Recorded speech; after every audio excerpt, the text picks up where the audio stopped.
Hey class, so what I wanted to do is show a way for us to get full use of research. And one of the ways we can do that outside of using our conventional library databases is by using Consensus.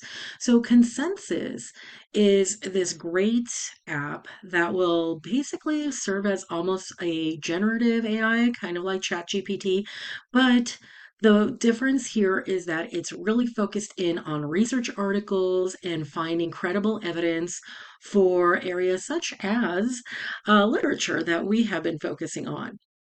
So I wanted us to take a moment and look at some of the features that would really work out for us in this course and some of the ways that I find that are great is by first and foremost getting used to what this is, right?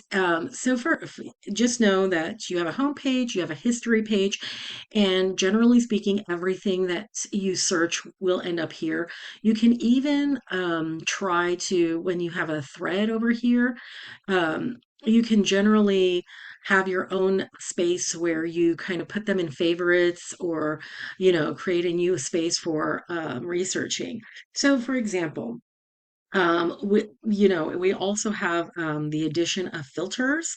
So what's great with filters, much like the library filters, we can, let's say, want articles from the last 5 years. They even give you a journal ranking that tells you what they're taking into consideration. This is basically everything.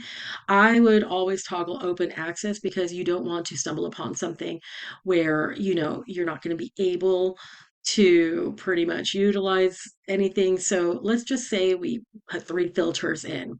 And since we're currently covering Macbeth and the witches as part of a topic, if we go ahead and just pretty much search engine that, first off, you can already see it's in my history. The second thing you're going to see is that you got results, but if you notice, they're already summarizing things pertaining to things that are Macbeth and witches. So we get power, ambiguity, culture, and cultural impact. The witch's role and influence, gender marginality and power, adaptations and cultural reinterpretations, historical and political context.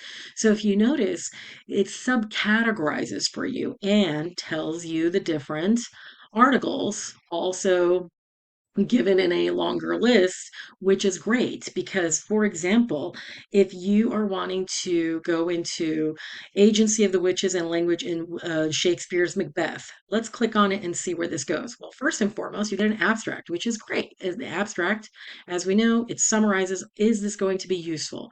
So let's just say it is.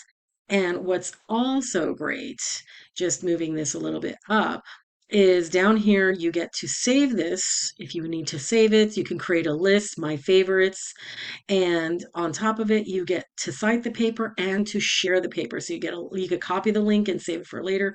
Citation, you want it in APA, MLA, and so forth. You just, pretty much copy the text. Don't forget, in MLA we are double space and there's a hanging indent. So these are somewhat usable, but you can also export it or copy the text and make that as part of your works cited page. Then you get to launch and go into the PDF, which is great because here it is all for you. Where it comes from, transcript, an e-journal of literary and cultural studies. It tells you the original source.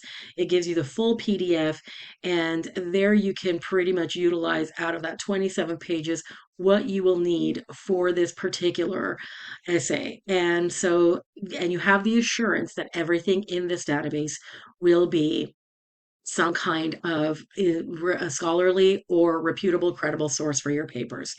So this will get you guys started. Hope you enjoy.